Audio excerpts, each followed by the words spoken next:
5 indications you've defeated and fooled the narcissist. Ever wondered how to truly outsmart a narcissist? Here's the hard truth. You won't get fairness, cooperation, or even basic decency from them. If you're expecting honesty or goodwill, you're setting yourself up for disappointment. Narcissists see every interaction as a battle. They're determined to tear you down, make you suffer, and wreak havoc however they can. So, what's your move? It's time to outthink them. Not to hurt them, but to protect yourself. But how can you be sure your strategy is working? How can you tell that you're actually making them lose? In today's video, we're diving into the 5 clear signs that you've beaten the narcissist at their own game. Stick around until the end, because the final sign ties it all together, and trust me, you don't want to miss that. Number 1, rising like a phoenix. The narcissist believed they had ended you, convinced the game was over in their favor. But you've proven them wrong, rising from the ashes like a phoenix. Your resilience, inner strength, and unwavering will to press forward have shattered their expectations. Yes, the journey has been exhausting, but it's exactly whom you are, and that's why you're standing strong today. Your comeback is the narcissist's ultimate defeat. They assumed you'd stay broken, but instead you've taken the time to heal, confront deep-rooted trauma, often from childhood, and put in the necessary work to rebuild yourself. While you've evolved, the narcissist remains trapped in their misery. They never look within, never ask the hard questions, or take responsibility for their role in conflicts. Instead, they project blame onto others, twist the narrative, and live in a perpetual cycle of victimhood. This misery, which defines both their beginning and their end, is their greatest downfall. But you've chosen a different path, using the experience with them as a driving force to step into your most authentic, powerful self. Number 2, mastering the art of drip supply. You've learned the skill of giving the narcissist just enough attention to keep them hooked. This is what's called drip supply. So what exactly is drip supply?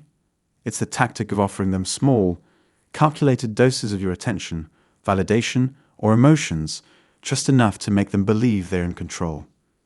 Narcissists thrive on the chase, not on abundance, and you can use that against them by playing into their nature.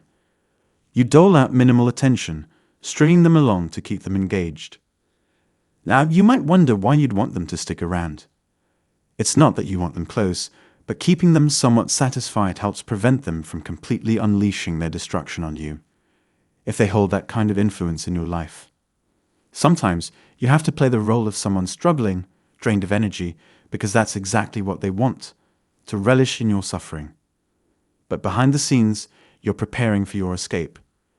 You've become unpredictable, no longer triggered by their manipulations. Instead, you've flipped the script. You know how to push their buttons, not to hurt them, but to protect yourself and gain the freedom you deserve. Number 3, outwitting the narcissist. You've successfully deceived the narcissist into believing you're naive, that you lack intelligence and can't grasp complex legal terms or systems. They're under the impression that you're entirely reliant on them to determine your next steps. Instead of rebelling or asserting yourself, you've chosen a different approach. You let them take the lead in conversations, adopting the role of a calm, detached observer. As you quietly gather information, you're meticulously planning your next move, whether it's to outsmart them, reclaim your financial autonomy, or ensure a safe exit for yourself and your children. This is how you turn their arrogance into your advantage, transforming their perceptions of you into a strategic asset. Number 4, crafting deceptive narratives. You've cleverly inundated the narcissist with misleading information. This strategy involves creating false narratives, not to inflict harm, but to safeguard your own well-being.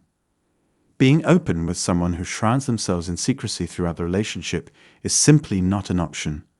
Revealing your plans, intentions, or strategies would only give them the ammunition they need to counter your moves. So, what's your approach? You keep your intentions hidden and engage in deception.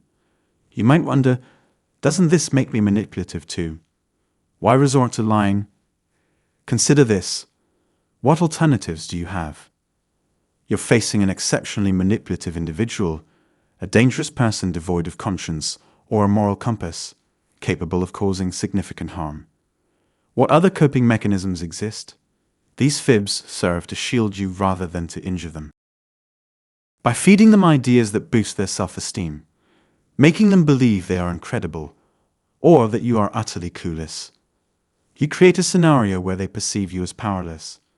For example, you might say to the narcissist, "I adore you so much that I can't possibly live without you, even for a moment." By adopting a tone of desperation, you play into their need for validation. This will only reinforce their sense of superiority.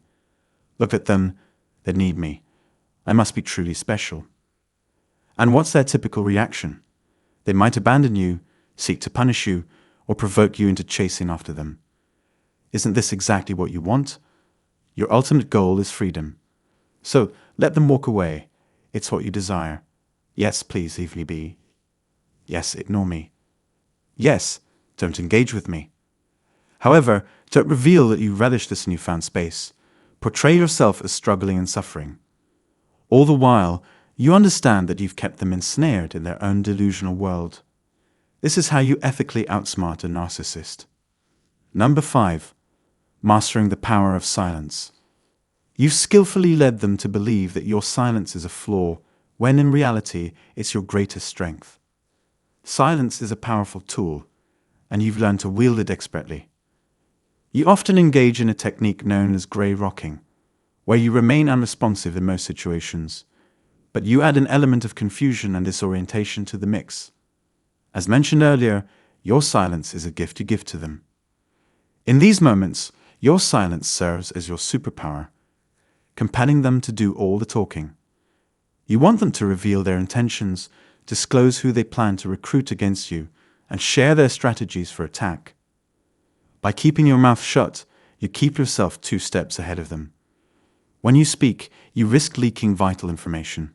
When you engage, you provide them with the emotional fuel they seek, which reinforces their belief that they can manipulate you. Instead, you play with their emotions from a distance. Your silence isn't merely a form of punishment. It's a strategic retreat when necessary. This approach causes them to act in ways that ultimately backfire, revealing their true colors while you maintain your composure. That wraps up our list of signs. Now it's your turn. Did I miss any? Are there signs you'd like to share? I want to hear from you, so please drop your thoughts in the comments below. Thank you for tuning in today. If you found this video helpful, don't forget to give it a thumbs up. And if you haven't already, make sure to subscribe for more insightful content like this. Your support means the world to me. Feel free to share this video with anyone who might benefit from it, and let's spread the healing together. I'll catch you in the next episode, and until then, keep the healing process going strong.